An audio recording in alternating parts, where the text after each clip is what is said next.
What's up YouTube, Dan? I just want to comment on the developments of grenades through time really.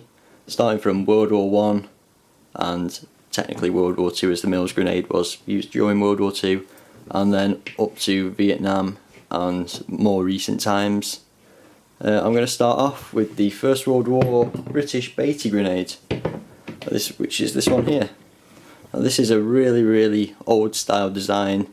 It wasn't really effective, it didn't really work very well, but it's a really common design from the olden periods.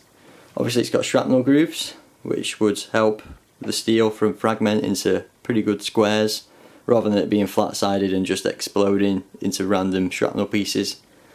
It's then got a wooden bung in the top with what would have been a piece of fuse. This is now just a piece of string, obviously for reproduction ideas.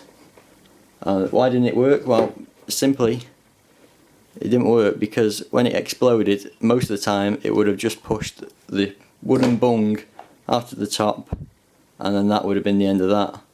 And obviously you've got to throw this with the string. Sometimes the string went out, sometimes it didn't, and that is what it looks like inside. It's just a hollow steel tube.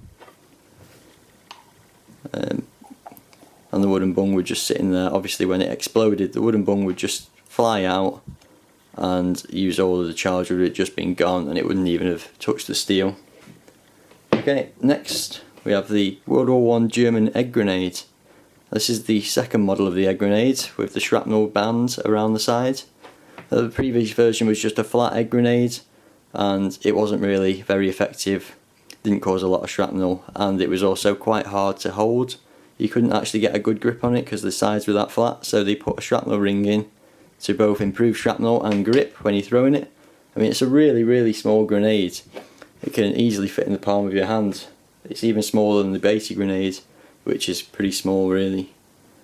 If you compared it to the likes of a Mills grenade, then you can obviously see the size difference there. Now this would have had a fuse that screws in the top. You can see the threads there in the top where it would have screwed in, and then obviously it would have been filled with gunpowder. The idea being that you break the fuse, which would have ignited it, then you threw it, and then it would have exploded so many seconds later. It was normally on a 10 to 15 second time limit, these egg grenades. Okay, next we go to the 1916 Mills grenade, number 5. The Mills number 36 was also used in World War II, and so was the number 5, so we're going to class this as the World War I and World War II grenade. Now this is the more iconic design. It runs off a pull pin, a lever or a spoon, and is filled with gunpowder.